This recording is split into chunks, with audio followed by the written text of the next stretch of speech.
Marcos 11.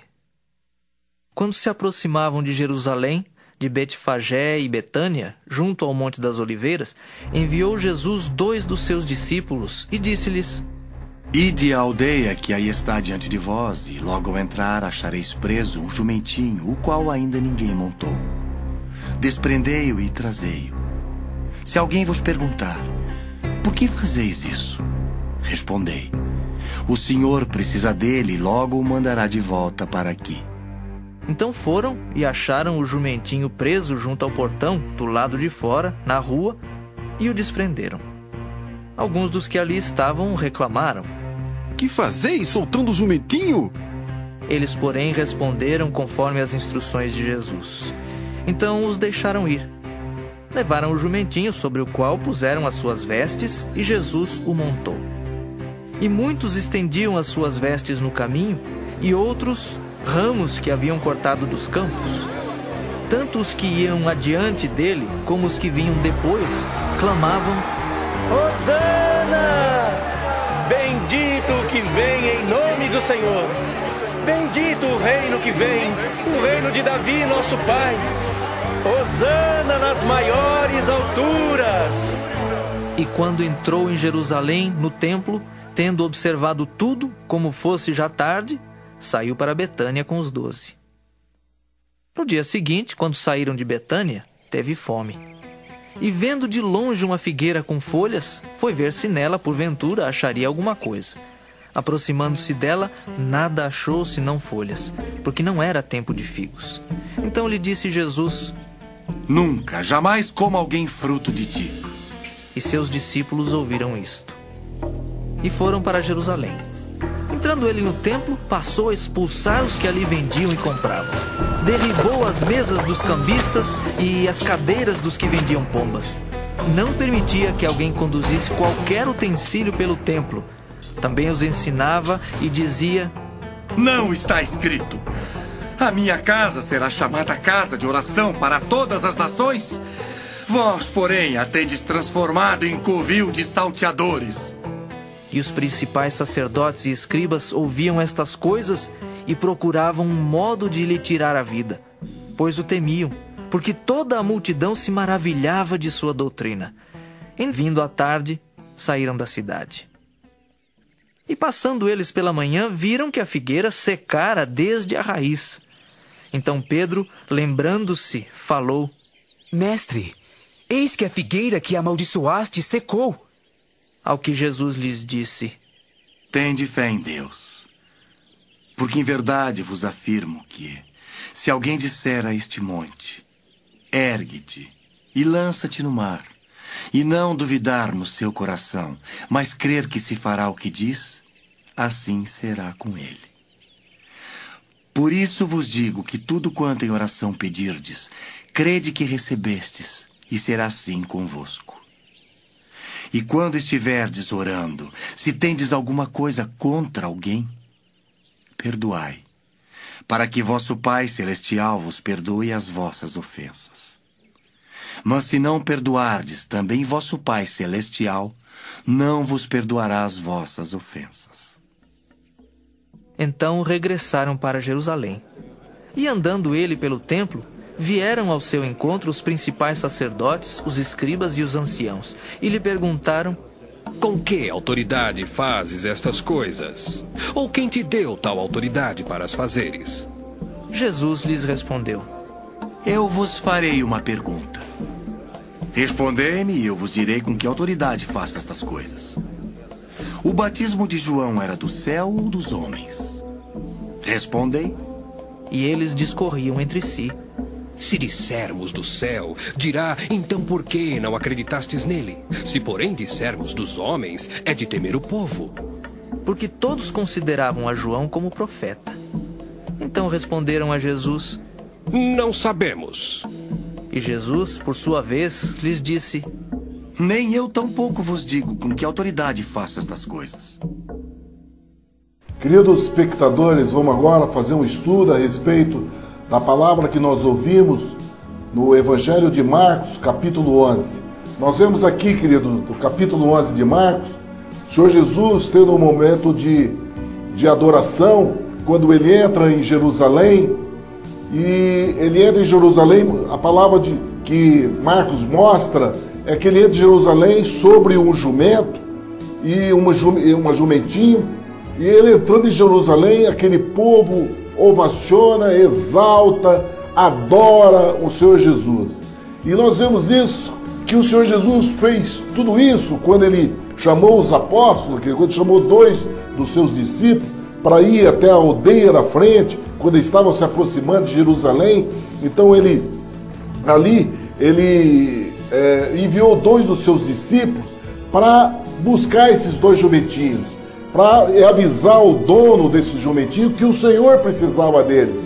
Por quê, queridos? Isso dá uma demonstração clara que quando você anda na dimensão da palavra de Deus, o mundo te serve, tudo te serve. Há um senhorio, há uma autoridade quando você anda nessa dimensão da vontade de Deus sobre as nossas vidas. Porque o que o Senhor Jesus anunciou quando ele mandou buscar os 2 jumentinhos e avisar os donos do jumentinho, se eles abordassem a respeito dos discípulos, estivessem desamarrando aquele jumentinho e levando para o uso do Senhor Jesus, ele diz, o Senhor precisa dele. Por quê, querido? Porque tudo isso está escrito. Quando o nosso Deus, ele delibera, quando ele dá autoridade a respeito da vontade dele sobre a vida dos homens, tudo vai estar a seu dispor. Porque o que o Senhor Jesus fez aqui, queridos, naquilo que nós ouvimos no relato de Marcos, quando o Senhor Jesus manda buscar esse jumentinho e quando ele entra em Jerusalém, montado sobre esse jumentinho, isso está escrito em Zacarias 9, capítulo 9, que eu faço questão de ler para que nós possamos ter um entendimento do que significa a palavra de Deus nas nossas vidas, queridos. Então, em Zacarias 9, capítulo 9, diz assim: alegra-te muito, ó filha de Sião, exulta, ó filha de Jerusalém, eis que aí te vem o teu rei, justo e salvador, humilde, montado em um jumento, num jumentinho, cria de jumenta. Queridos, não é exatamente isso que nós ouvimos? Aqui nós estamos vendo o cumprimento das Escrituras, o cumprimento daquilo que está escrito. Por isso que o Senhor Jesus diz que importa que se cumpra as Escrituras. Assim é com nossas vidas, queridos. Assim é com nossas vidas. É esse lugar que é a vontade de Deus sobre nossas vidas. Que nós andemos não segundo a vontade da nossa carne ou daquilo que os homens estabeleceram como regra para nós caminharmos. Estabeleceu através da ciência, do conhecimento, da experiência dos homens, qual é o caminho que nós devemos andar. Deus te deu o livre-arbítrio, querido. E o melhor que Deus deu para você é a fé. Se você se estabelecer na fé, assim como nós vimos no Senhor Jesus, cumprindo a vontade de Deus sobre a vida dele, ele mandando buscar o jumentinho, a jumenta e o jumentinho, para que ele pusesse suas roupas e fosse se dirigir colocasse as vestes e assentou sobre esse animal e foi em direção a Jerusalém, ele fez aquilo que estava escrito. Ele teve o cuidado ao detalhe, é aquilo que nós devemos ter. Nós temos que estar atento a respeito do que a palavra de Deus diz a respeito da igreja do Senhor Jesus. O que diz a respeito da nossa vida. Porque quando nós andamos nesse lugar, seguindo a vontade de Deus, toda a autoridade do céu e da terra está sobre o Senhor Jesus. E você andando conforme a vontade dele, querido, o mundo vai se render, não tem como. E foi aqui que aconteceu. Porque quando o Senhor Jesus entrou em Jerusalém e as pessoas estendiam as vestes do caminho, cortavam o ramo de árvore e espalhavam sobre o caminho, e o Senhor Jesus então, sobre aquele jumento, né, ele ia diante de Jerusalém, o povo aclamava, cumprindo exatamente aquilo que nós ouvimos de Zacarias 9, capítulo 9. E o povo dizendo: Hosana, bendito que vem em nome do Senhor, bendito o reino do nosso pai Davi, que vem em nome do Senhor, Hosana nas alturas. Querido, a palavra Hosana significa: ó, vem nos ajudar. Ó Senhor, venha nos ajudar. Isso, essa conotação. Então eles ali clamaram pelo socorro do Senhor Jesus. Eles exaltaram. Foi um momento de adoração, um momento que o povo realmente se prostrou diante da presença dele, ovacionando ele como rei, ovacionando ele como Senhor, como diz as Escrituras, assim como diz lá em Zacarias 9, capítulo 9. Queridos, mas aqui tem uma conotação importante que nós devemos ter. Nós temos que entender o caminho que o Senhor Jesus agora mostra para nós como igreja do Senhor Jesus. Porque do momento que o Senhor Jesus ele entra em Jerusalém, a respeito da sua presença na entrada de Jerusalém de uma maneira triunfal, gloriosa, onde o povo todo aclamava pela sua presença, ovacionando ele como Salvador, como Rei, chamando ele, ó Senhor, venha nos ajudar. Nesse momento, o povo estava fazendo conforme aquilo que a palavra de Deus diz, né? Conforme as Escrituras anunciavam. Só que o coração do homem não era aquilo que da vontade de Deus. Os homens, quando eles aclamaram o Senhor Jesus, naquele instante, eles estavam esperando e exaltando aquele que seria o rei. Ele diz, a palavra deles é assim, o reino de nosso pai Davi. Então, na realidade, no coração desses homens, eles estavam esperando que o Senhor Jesus viesse restaurar o reino milenar, né? O reino de Davi, o reino na qual o Senhor Jesus era anunciado, né? O filho de Davi. Então eles estavam esperando que houvesse uma salvação a nível de uma condição sociopolítica, né? Eles estavam esperando que o Senhor Jesus viesse atuar na vida deles ali em Jerusalém, como tomando o reino de César, tirando o exército romano sob o comando ali de Jerusalém e de Israel e reintegrando aquela jurisdição, aquele estado de volta para o povo que vivia ali. Essa era a ansiedade desse povo. Eles estavam esperando nessa entrada triunfal do Senhor Jesus que o Senhor Jesus viesse trazer esse reino de Davi, que houvesse a libertação da condição de Israel, do Império Romano. Querido, essa era a voz do povo. O povo, quando aclamava o Senhor Jesus, eles clamavam nessa busca. Só que aqui é um exemplo que nós vamos aprender que a voz do povo não é a voz de Deus. A voz da multidão não corresponde com a voz de Deus. A voz de Deus é que o Senhor Jesus viria como humilde, sobre o jumentinho, numa posição de rei, numa posição de justo, de salvador, mas não para estabelecer um reinado a nível do mundo temporal, um reinado de uma nação. Não, querido. O Senhor Jesus veio trazer um outro reino do céu. Ele veio como um rei justo, salvador, mas no coração do homem, não na condição política, não na condição de governo de nação, de país. Não. O Senhor Jesus veio trazer um reino, o reino do céu, para o coração dos homens. Essa é a vontade de Deus, não é a vontade do homem. O povo exaltava o Senhor Jesus esperando que ele viesse restaurar o reino de Davi. Mas isso é que tinha o coração do homem, do povo. Mas a vontade de Deus não era essa, querido. A vontade de Deus é que o Senhor Jesus viesse como servo. Ele veio, como ele costumava dizer, ele veio para servir, ele veio dar a sua vida em resgate de muitos.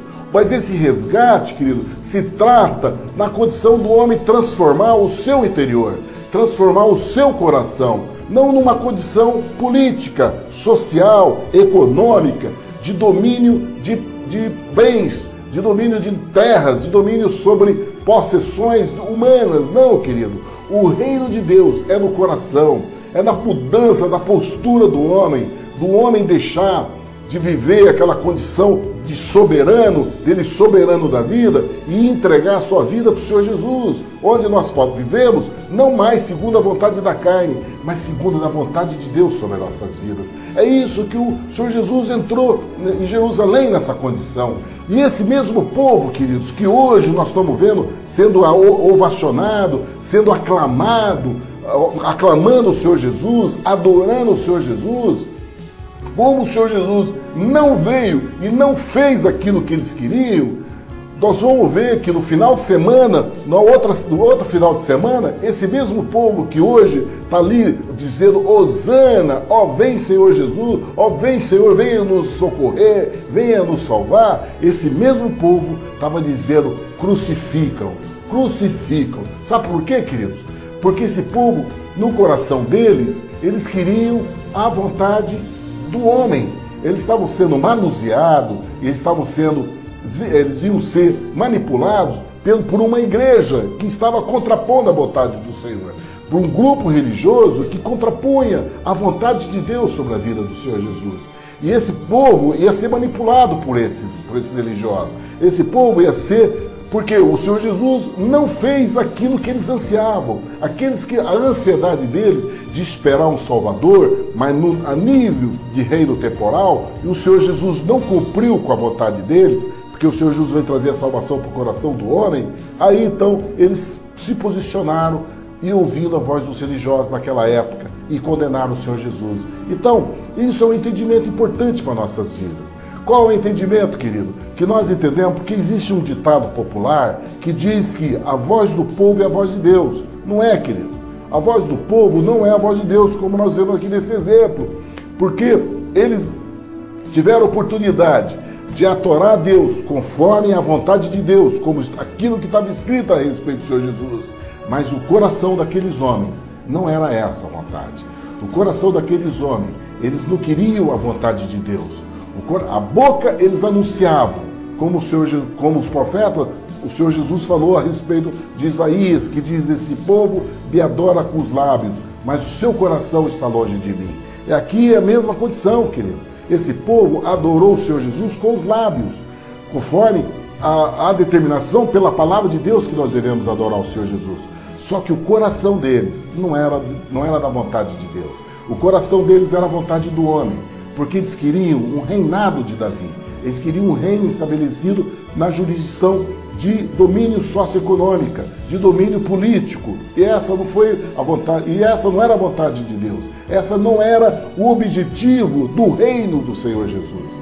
E aí então nós entendemos que a vontade, quando você se atém à questão de multidões, querido, você não deve fazer juízo e ter a insensatez de achar que quando há uma grande multidão, um grande mover de multidão, você acha que Deus está naquele mover e você acha que Deus está levando aquele mover. Nós devemos estar atentos no nosso século, querido, diante do momento que nós vivemos na volta do Senhor Jesus. Nós temos que estar atentos com a questão do falso profeta, do anticristo, do falso Cristo, que vai estar movendo multidões. E nós vamos ter esse cuidado, essa cautela de nós não ouvirmos essa voz. Nós temos um entendimento pleno do qual é a voz do nosso Deus, qual é a voz de Deus sobre o nosso coração. Porque a voz de Deus já está tudo escrito, querido. Não há como nos enganarmos. Nós temos que ater essa palavra. Porque a voz, quando a multidão, um exemplo do Antigo Testamento, é o exemplo do povo que saiu do Egito. Saiu do Egito 1 milhão de pessoas. E desse povo que saiu para a terra prometida, 1 milhão de pessoas, existia uma multidão. Deus acompanhou aquela multidão no deserto. Só que o coração daqueles homens não estava em Deus. Não estava em Deus. Embora Deus estivesse ali com eles, trazendo o cuidado, trazendo todo o aparato de proteger aquele povo, o coração deles não estava em Deus. O coração deles ainda estava na condição do Egito. Eles ainda desejavam os prazeres e as comidas do Egito. Eles desejavam as festas do Egito. O coração deles estava ainda naquela condição do velho homem, do passado, da escravidão. É isso que eles queriam. Não estava na vontade de Deus sobre a vida deles. O que aconteceu? Essa multidão ficou no deserto, querido. Só 2 desses homens que entraram na terra prometida. Só Josué e Caleb, que foram dos espias, que romperam com a condição de que os olhos dele estavam no Senhor. Então, nós temos que estar atentos a esse mover da multidão. Porque essa mesma multidão que hoje, nós estamos vendo um exemplo aqui de Marcos, anunciando a entrada do Senhor Jesus em Jerusalém. Essa multidão, uma semana depois, foi a mesma multidão que condenou o Senhor Jesus, sendo movida pela postura dos religiosos daquela época. E o Senhor Jesus entrou em Jerusalém. Ele entrou em Jerusalém sendo aclamado. Mas quando ele entrou em Jerusalém, ele não tomou nenhuma atitude política. Ele não chegou lá, reuniu e fez um discurso aclamando aquela multidão. Não, ele não fez a vontade do homem. Ele surpreendeu a todos, porque quando ele entrou em Jerusalém sendo aclamado por aquela multidão, qual foi o gesto dele? Ele observou tudo, né? Observou o que estava acontecendo, não dirigiu uma palavra, nem um gesto com relação à atitude, porque ele conhecia o coração do homem. E aí a palavra diz que, como era avançada a hora, ele foi embora, saiu de Jerusalém, ele voltou a sair de Jerusalém, sem dizer uma palavra. Ele simplesmente observou a atitude dos homens. Aqui há um segredo, querido. Aqui há um silêncio do nosso Deus. Há um silêncio diante dessa condição do homem. Dele ver a postura do homem, né? Da vontade do homem, aclamando, buscando um rei, buscando um senhor para que possa servi-lo. E ele veio a trazer um outro senhorio. Ele veio trazer um outro domínio sobre as nossas vidas, um domínio eterno, um domínio de uma graça poderosa, Senhor, para nossas vidas, de nós vivermos uma vida não buscando o deleite desse mundo, mas esperando nos tesouros do céu, esperando na nossa confiança, não estabelecer no bem bom que esse mundo pode trazer para nós, mas nós estabelecemos naquilo que o Senhor Jesus tem estabelecido para a nossa vida. Ele disse que a casa do meu pai tem muita morada e que ele prepararia uma casa para nós. Essa que tem a nossa direção, de nossos olhos está voltado para esse mundo. Um mundo que o Senhor Jesus vai fazer por nós, não da corrupção da nossa carne, mas um mundo incorruptível, de eternidade. Mas para isso é preciso que nós deixamos Ele reinar em nosso coração, que nosso coração seja voltado para o domínio dele em nosso coração. Esse Hosana nas alturas, aquele que é o nosso Senhor, aquele que foi anunciado pelo profeta Zacarias, que reina o nosso coração, um reinado de justiça, de humildade, que assim diz o texto, ele é um rei que domina, justo, humilde, salvador. Nós esperamos por essa salvação a cada dia. E aí, queridos, então há esse silêncio, há o silêncio diante do clamor das vozes humanas, da multidão. O Senhor Jesus silenciou, ele não falou uma palavra, ele simplesmente observou aquilo e depois voltou para Betânia. E a palavra diz que quando ele saiu de Betânia no dia seguinte, saindo de Betânia, voltando para Jerusalém, ele passou por uma figueira, né? Ele estava com fome, passou por uma figueira.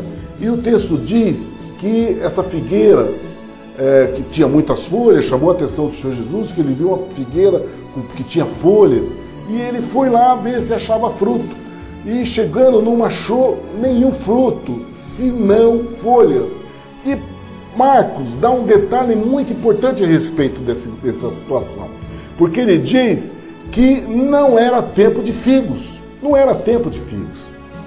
Mas o Senhor Jesus olhou para aquela figueira, não encontrou frutos, disse para a figueira: nunca mais coma alguém fruto de ti. E os discípulos ouviram isso. Queridos, isso é muito importante para nossas vidas, porque o nosso Deus, ele analisa a nossa vida, ele olha para a vida do homem e olha para o homem como se o homem fosse um vegetal, né? Há vários textos na Bíblia na qual o Espírito de Deus diz que a vida do homem é como uma erva, né? Que nasce, brota, germina, né? E depois há um período de flores, né? Floresce e logo ela murcha e seca. Esse é o período de vida do homem natural. E o nosso Deus faz uma comparação da nossa vida como se fosse um vegetal desse tipo. Diz que é um vegetal que nasce, floresce e murcha. Essa é o caminho, é a trajetória da vida de um homem natural, que nasce, passa pela juventude, pela beleza da juventude, pelos sonhos da juventude, depois envelhece, seca e morre. Essa é a condição do homem natural. E Deus compara a vida do homem natural como um vegetal. E o Senhor Jesus também dá uma comparação da vida dele com a igreja como um vegetal. Ele diz que ele é a videira verdadeira e nós somos os ramos. né? E que o povo judeu são os ramos verdadeiros, e nós fomos como se fossem enxertados na videira verdadeira, que é a videira de Deus. Então, a própria vida da igreja de Deus aqui na terra é comparada como um vegetal também, né? O Senhor Deus compara a vida da igreja como uma videira, e o Senhor Jesus como a videira verdadeira, né? Então, o entendimento disso é muito importante, querido, com relação a essa figueira, porque o Senhor Jesus buscou essa figueira e esperou encontrar nela fruto, né? E não encontrou fruto nessa figueira. E o Senhor Jesus então denunciou a ela, falou: olha, nunca mais ninguém coma fruto de ti. E o Senhor Jesus entrou em Jerusalém, né? E lá em Jerusalém, e nós vemos nessa condição, querido, uma coisa interessante, porque se você olhar para os olhos naturais, você vai ver que é um dia difícil para o nosso Senhor Jesus. Foi um dia que ele amanheceu. Olha só o que aconteceu com ele nesse dia. Primeira coisa que ele depara com uma figueira que não dá fruto, né? E ele, com fome, não conseguiu comer a figueira, e ele comer fruto daquela figueira. E ele se dirige para Jerusalém. A palavra de Deus diz que quando ele chega em Jerusalém, que ele entra no templo, ele se irou com a condição na qual os homens se postavam dentro da igreja. Ele viu naquela igreja as pessoas que estavam vendendo e compravam dentro do templo. Ele se irou com aquela condição e começou a expulsar as pessoas dali, né? O Senhor Jesus estava com fome, não conseguiu comer fruto da figueira e chegou no templo e encontrou essa condição, né, dos homens estarem vendendo e usando um mercado, fazendo da casa de Deus um mercado de busca de bênção, vendendo sacrifício, vendendo perdão de pecado, vendendo graça de Deus, vendendo a bênção de Deus, vendendo as dádivas do céu. Estavam ali fazendo um verdadeiro mercado. E que nós conhecemos muito bem isso, porque ainda hoje nós vivemos isso. Ainda hoje nós vivemos essa condição. Aqui, queridos, há uma explicação poderosa para nossas vidas.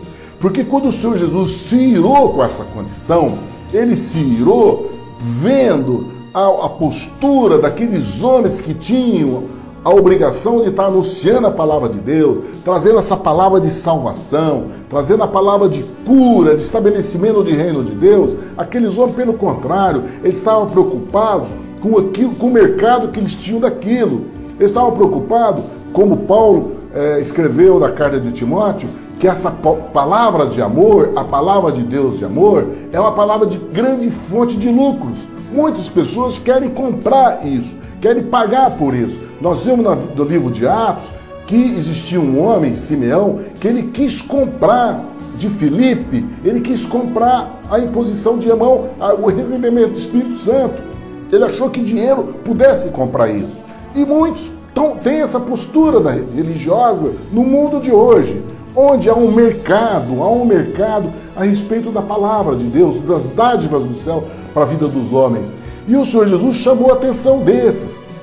Essa situação de indignação do Senhor Jesus é uma situação na qual o Espírito Santo compunge nosso coração, porque nós hoje ainda ficamos indignados, como nós vamos na casa de Deus e nós vemos homens subir no púlpito e está exigindo dinheiro na compra de bênção. Se você der ofertar tanto, você vai receber tanto. Um absurdo, como se o Senhor Jesus fosse uma porta de mercearia, como fosse um mercado para ele vender as dádivas do céu. E nós conhecemos que não é isso, e o Senhor Jesus vai dar explicação a respeito disso. Então o Senhor Jesus ficou indignado com isso e chamou a atenção daqueles religiosos, dizendo que ele chama a atenção a uma palavra muito importante para nós, que ele diz: a minha casa, o Senhor Jesus chama a atenção deles, a minha casa será chamada em todas as nações, quer dizer, no mundo todo, como casa de oração, mas vós a tendes feito convívio de ladrões.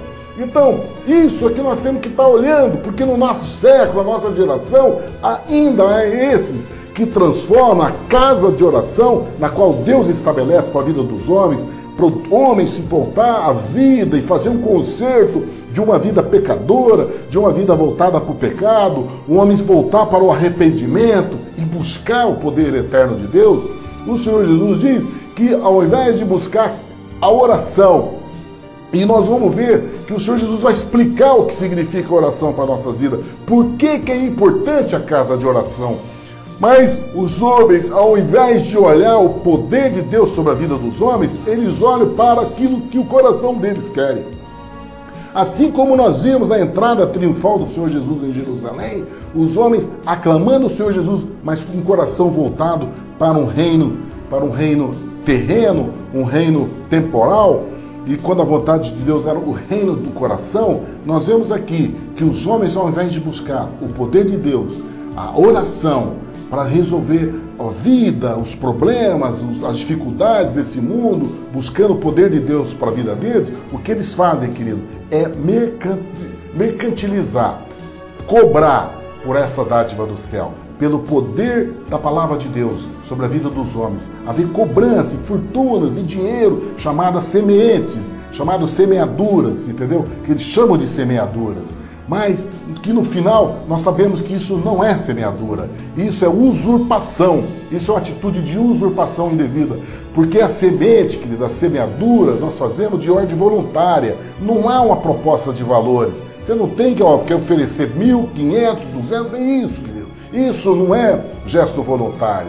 A palavra de Deus diz que nós ofertamos segundo do coração, aquilo que o Espírito Santo leva no nosso coração. Não a pedido dos homens, nem a vontade dos homens, nem na hora que o homem quer de colocar o cesto e nós temos que colocar obrigatoriamente. O Senhor Jesus se indignou com essa posição, com essa cobrança, ou a indignação dele com esse sentido.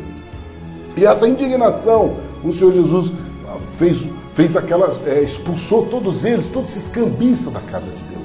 Mas existia um grupo que estava assistindo aquilo tudo, que era realmente o grupo que exercia toda a autoridade sobre aquele lugar, aqueles que tinham domínio sobre aquela situação, que a palavra diz que os escribas, os príncipes e os sacerdotes, eles assistiam, queridos, estavam assistindo essa condição e vendo aquilo que o Senhor Jesus estava fazendo, de limpeza no templo, de estar limpando dessa situação do mamon gerando, reinando sobre a casa de Deus, sobre a palavra de Deus, sobre a vida de Deus, mamon tendo domínio, o reino do dinheiro, está estabelecendo no coração dos homens.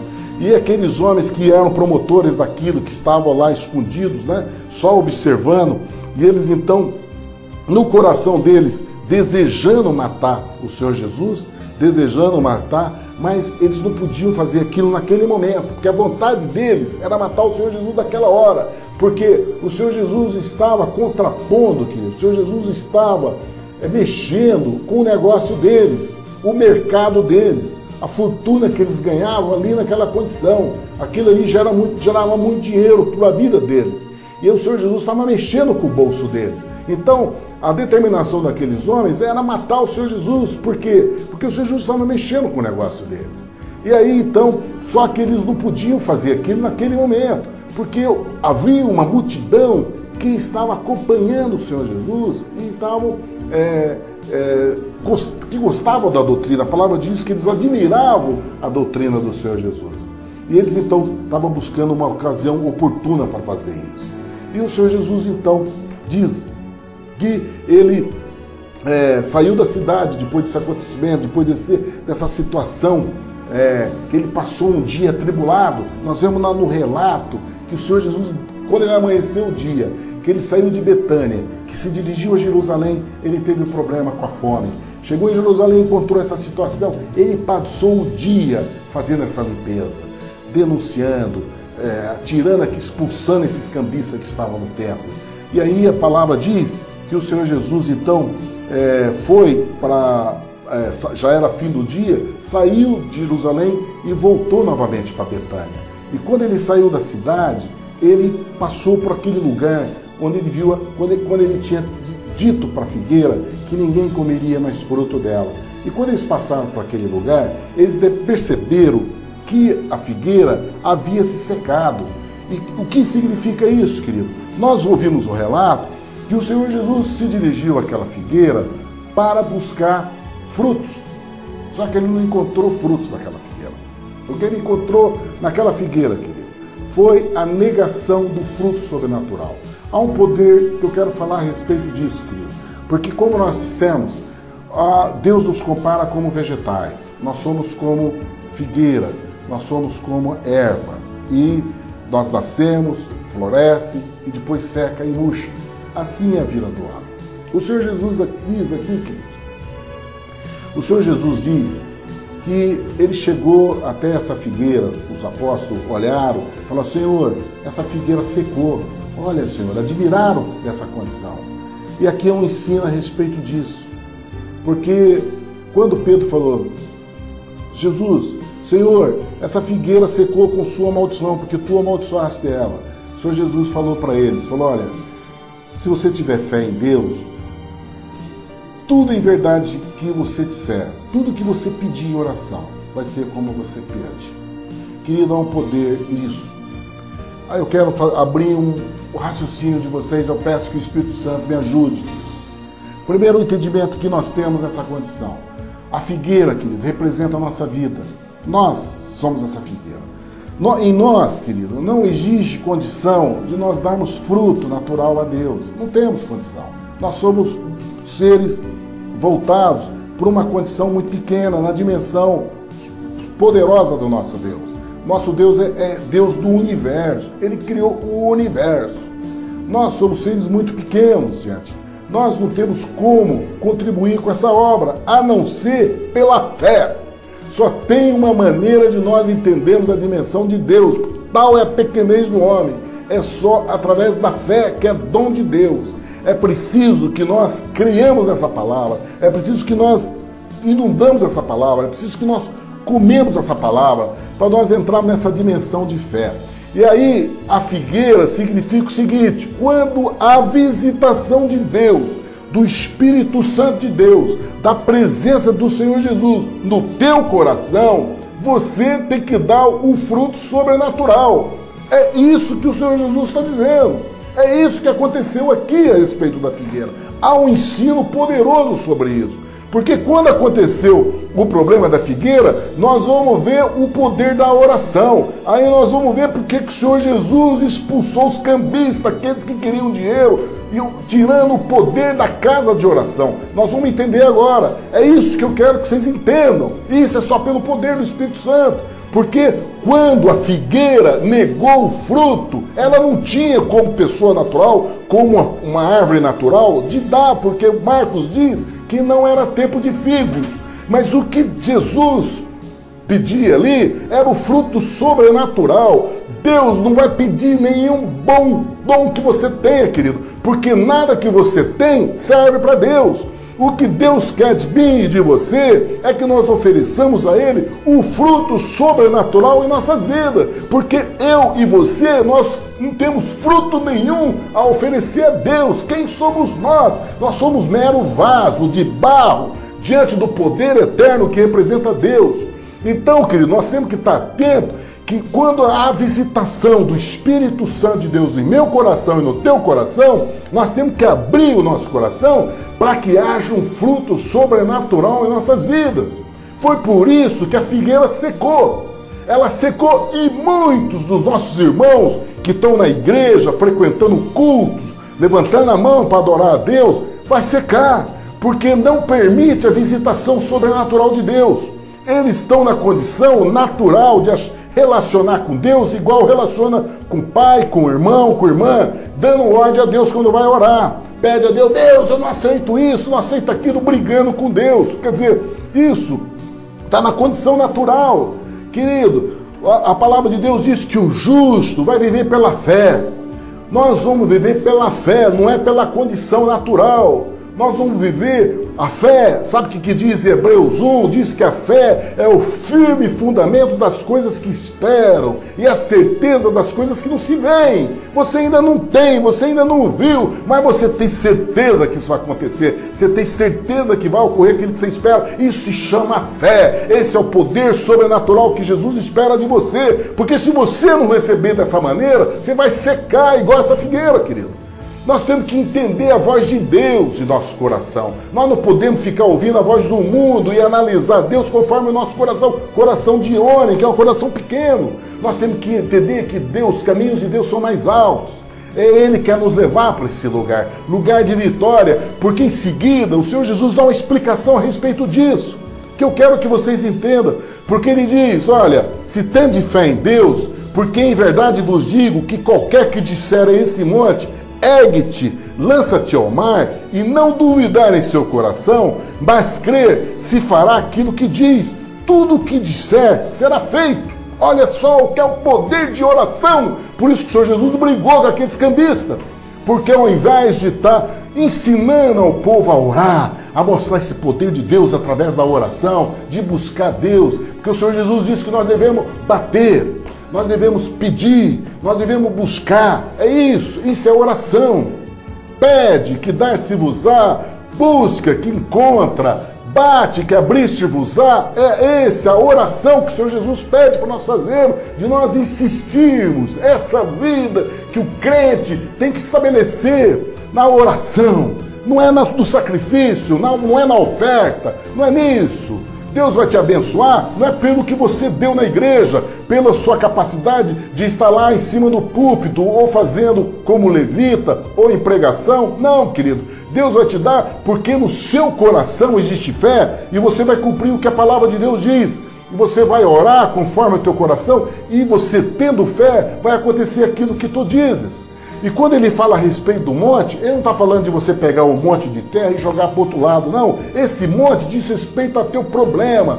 Há um monte de problema na tua vida, querido, como há na minha vida. Nós que levantamos cedo para buscar o recurso das nossas vidas, o sustento da nossa casa, buscar um salário, buscar a alimentação dos nossos filhos, pagar a conta da farmácia, pagar a conta dos nossos impostos, pagar o aluguel da casa, a prestação da casa, pagar o nosso combustível, pagar a nossa deslocação, pagar a nossa entrada da igreja, a nossa oferta, nossos dízimos, tudo nós temos que ter recurso financeiro, tudo tem que ter dinheiro na nossa vida, tudo gira em torno do mercado, pagar isso, aquilo. O Senhor Jesus está dando uma saída para nós, querido, está dando uma saída poderosa para nós sairmos dessa condição. E a saída é você se estabelecer em fé, porque ele diz que você vai falar para esse monte de problema que começa logo cedo o nosso problema, logo que você acorda, você já está cheio de compromisso no seu dia, cheio de compromisso de você fazer isso e aquilo, e você passar por situações, não só no seu dia a dia, da luta, daquilo que você tem que ganhar, que você tem que sustentar a tua casa, mas a luta, perseguição do inimigo, perseguição das pessoas que te cercam, situações de dificuldade. Nós vivemos denúncia do inferno, palavra torpe a respeito da sua vida, da vida das pessoas que você é obrigado a ouvir, você vai ouvir piadas que não gostaria de ouvir, você vai se colocar num mundo onde jaz o maligno. Nós temos que sobreviver diante dessa circunstância. O Senhor Jesus disse que no mundo tereis aflições, mas tem de bom ânimo, porque eu venci o mundo. E ele está onde? O vencedor, aquele que tem o domínio. E que o Senhor Jesus diz, toda autoridade foi me dada no céu e na terra. Onde é que ele está, querido? Ele está no seu coração, se você firmar nessa palavra. Ele está no seu coração, então é esse lugar de estabelecimento de fé. E a fé é isso, você tem que viver por fé. Tudo, a palavra de Deus diz que tudo nós temos que fazer por fé. Se não for por fé, você é incrédulo, querido. E aí você vai cair na condição do mundo, às vezes a condição do incrédulo, que vai secar, vai ser uma figueira que vai secar. Mas o Senhor Jesus quer te dar um lugar, querido. Ele quer te dar um lugar de vitória. Por isso que ele dá um ensino para a nossa geração. Ele dá um ensino para nossas vidas. Ele diz que, por isso vos digo, que todas as coisas que pedirdes, orando, crede em receber, ter-las-eis. Tudo que você pedir, orando, ter-las-eis. Ele diz, e quando estiver orando, agora tem um ensino a respeito disso. Isso, querido, tem uma condição. Não é simplesmente chegar diante de Deus e colocar, você tem que ter um testemunho a respeito disso. Há necessidade de um testemunho de vida. A fé é estabelecido não simplesmente por a boca, mas de coração, querido. A fé é estabelecida no coração. A palavra da fé diz em Romanos que com o coração se crê e com a boca se confessa a palavra da salvação. Então, há um coração voltado para a palavra de Deus. Há um coração que crê na palavra de Deus. Há um coração que aceitou a transformação, a mudança de vida, a mudança de andar no caminho do Senhor. É isso que o Senhor Jesus diz, olha, quando você estiver orando, perdoai e se tiver alguma coisa contra alguém, para que o vosso Pai que está no céu vos perdoe a vossa ofensa. E se vós não perdoardes, também vosso Pai que está no céu não vos perdoará as vossas ofensas. Há uma condição, nós temos que exercer isso, é a misericórdia, querido. Se nós queremos a misericórdia de Deus, nós temos que ser misericordiosos. Bem-aventurados aqueles que são misericordiosos, porque verão a Deus. É essa condição que há sobre nossas vidas, querido, com relação ao nosso semelhante. Por isso que a lei maior de você amar a Deus de todo o seu coração, de todo o seu entendimento e de toda a sua força, e a teu próximo como a ti mesmo. Essa é a lei. E todo o estabelecimento da tua vitória em Cristo, a tua vitória no Senhor Jesus, é feita nessa dimensão, querido, de você amar o teu próximo. Se tem alguém, querido, que você tem alguma ofensa, alguém que você feriu o teu coração e que você esteja, que o Espírito Santo vai te acusar na hora que você for pedir, você vai lembrar dessa pessoa. É a hora que você tem que exercer o perdão, de você liberar o perdão. Porque o Senhor Jesus diz, porque se você não perdoar, querido, Deus também não vai te perdoar. E aí a oração vai ser, essa oração não vai chegar até os céus. Porque o Senhor Jesus veio trazer um conserto no nosso coração. Ele é um rei que quer reinar no teu coração, querido. Ele não aceitou o reinado desse mundo. Quando os homens ovacionaram ele para ele ser rei, ele silenciou. Ele não abriu a boca. Ele saiu daquele lugar. Ele observou os homens e foi embora. Ele se ausentou. Porque não é esse reinado que ele veio. Nosso rei justo, salvador, humilde, aquele que veio para servir. Ele diz que, olha, eu vim para dar vida em resgate de muitos. Esse reina no nosso coração, querido. É a transformação de nossas vidas. É isso que o Senhor Jesus está demonstrando. E na oração tem que ser essa dimensão desse amor em nosso coração. Com quem? Se nós dissemos que amamos a Deus e odiamos nosso irmão, lá em João diz, na carta de João, que nós somos chamados de mentirosos. Porque como é que nós vamos dizer que amamos a Deus e se nós odiamos o nosso irmão? Então, querido, é esse conserto que o Senhor Jesus veio nos fazer para que nós possamos ter a vitória, para que sua oração seja respondida. O Senhor Jesus nos dá o alerta, ele nos ensina que nós devemos orar pelo nosso inimigo. Nós não temos que aceitar pregações baseadas no Antigo Testamento, onde nossos inimigos eram aniquilados. Salomão matou todos, Sansão matou todos os inimigos dele, né? Não, queridos, na nova aliança, o Senhor Jesus diz que nós devemos orar pelo nosso inimigo. É uma nova dimensão. Nós não temos que desejar a morte do nosso inimigo. O Senhor Jesus diz que nós temos que orar por eles. E quando você ora por aqueles que te perseguem, por aqueles que é seu inimigo, o Senhor Jesus diz que brasas vivas se amontoarão sobre sua cabeça. Isso diz respeito a uma visão poderosa que Deus vai te dar, querido. Uma visão do reino do céu. Brasas vivas sobre a nossa cabeça significa lugar de bênção, lugar de vitória, lugar de salvação, da presença do Espírito Santo sobre a nossa vida. É esse lugar que o Senhor Jesus nos chama.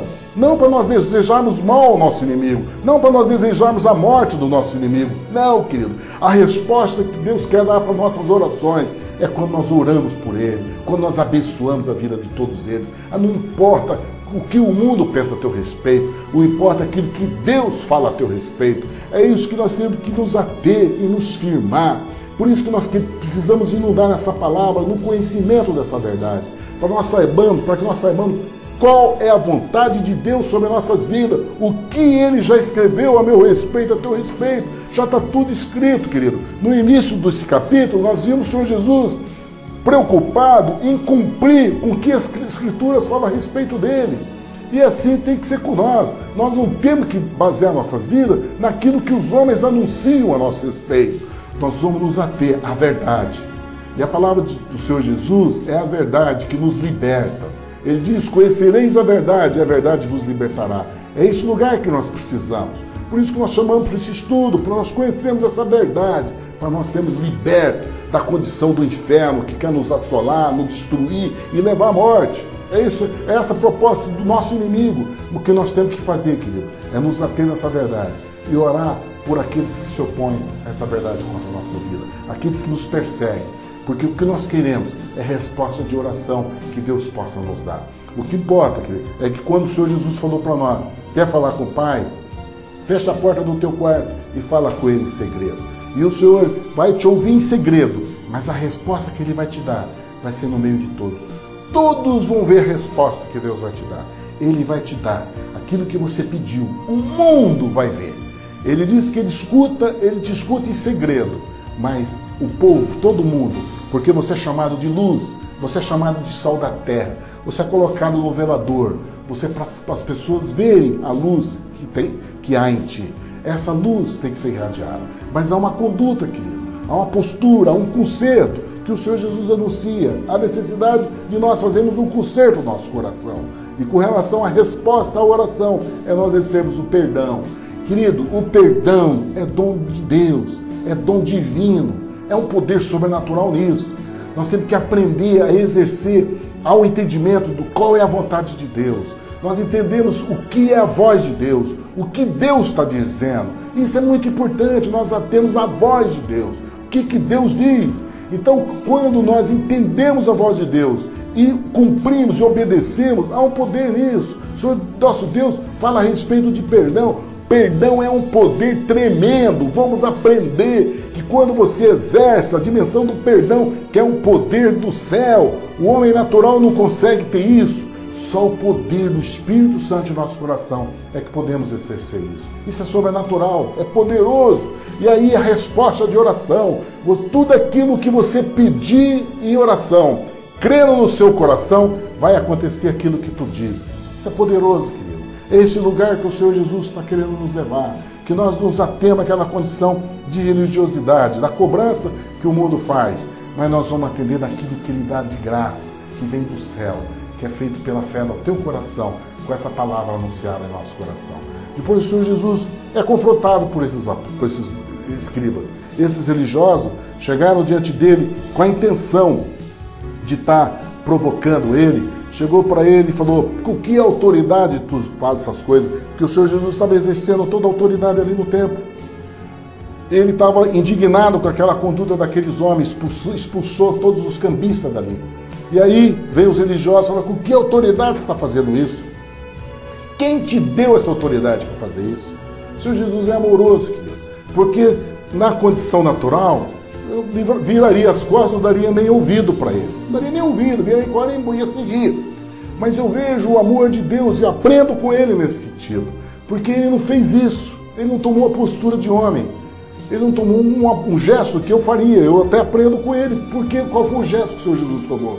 O Senhor Jesus chamou ele respondendo com amor e disse: ó, também vou perguntar uma coisa a vocês. Responde-me.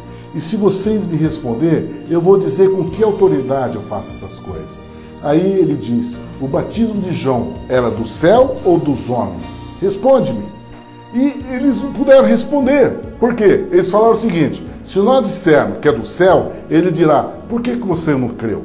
E se dissermos que é dos homens, essa multidão que está aqui vai vir contra nós. Porque aquela multidão tinha João como um profeta verdadeiro. Então eles não tinham como dizer. Então eles falaram, a resposta que disseram: nós não sabemos. E o Senhor Jesus, com muita sabedoria, que não queria dar resposta para eles diante daquela pergunta: quem é a autoridade? Porque só aquele que crê pode entender isso. Só aquele que crê pode entender que o Senhor Jesus recebeu toda a autoridade no céu e na terra. O Senhor Jesus diz: toda a autoridade foi me dada no céu e na terra. Só quem crê pode receber isso, querido. Por isso o Senhor Jesus não deu resposta para aqueles homens. Por isso o Senhor Jesus falou: para você entender isso, para você entender que toda autoridade foi dada ao Senhor Jesus no céu e na terra, é preciso que você primeiro saiba o que João Batista fez. O que João Batista, o batismo de João foi do céu ou dos homens? Para você entender quem é a autoridade do Senhor Jesus, é preciso que você arrependa do teu pecado, querido. É preciso que você saiba que você não vai significar nada diante do poder eterno, que sua obra não é nada, o fruto que Deus espera de você não é isso, não é a capacidade que você pode oferecer para Deus.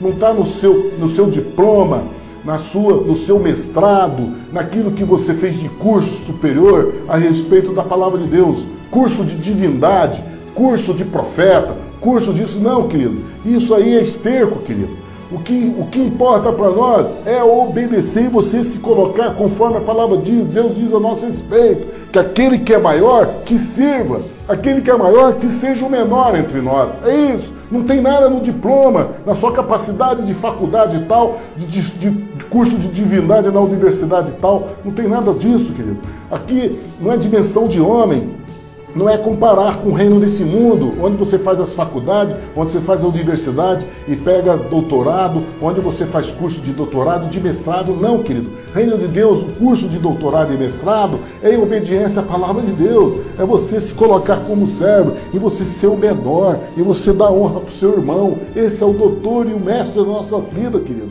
Aliás, o Senhor Jesus disse que nós não devemos chamar ninguém de mestre. Mestre é um só, né? Que é o Espírito Santo em nosso coração. E Pai é um só, que é o nosso Deus. Ninguém é pai de ninguém, ninguém é pai espiritual. Porque quem faz essa obra é o Espírito Santo, querido. Não somos nós. É o Espírito Santo que realiza essa obra. Então, em primeiro lugar, é preciso que você se arrependa da tua obra. Que você faça o fruto de arrependimento. E que você nasça da água, do batismo, para que o Espírito Santo possa trazer a vida e a transformação na sua casa, na sua vida, na sua morada, na sua transformação de vida. E o seu corpo corruptível se transforme num corpo incorruptível. Que eu quero te dizer uma coisa, querido, que não abrir e fechar os olhos, assim como o relâmpago se sai do ocidente e vai para o oriente, assim vai ser o dia da volta do Senhor Jesus. Nós vivemos nessa espera, querido.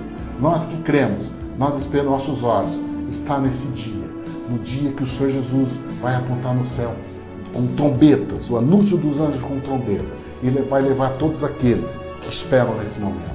E para isso, querida, é um concerto na vida, é um concerto de mudança e transformação, e precisa passar pelo batismo de João. Por isso que o Senhor Jesus falou isso para aqueles fariseus, que para eles entenderem quem deu autoridade, precisava passar pelo batismo de João. Precisa entender o que significa arrependimento e mudança de vida em Cristo Jesus. Essa é a palavra de Mateus, capítulo 11, queridos. Eu quero fazer um convite a todos para que nós possamos continuar nesse estudo maravilhoso do Evangelho, nesse estudo maravilhoso da Boa Nova que o Senhor Jesus vai nos trazer. E amanhã nós vamos estar estudando o capítulo 12 de Marcos, se assim Deus nos permitir.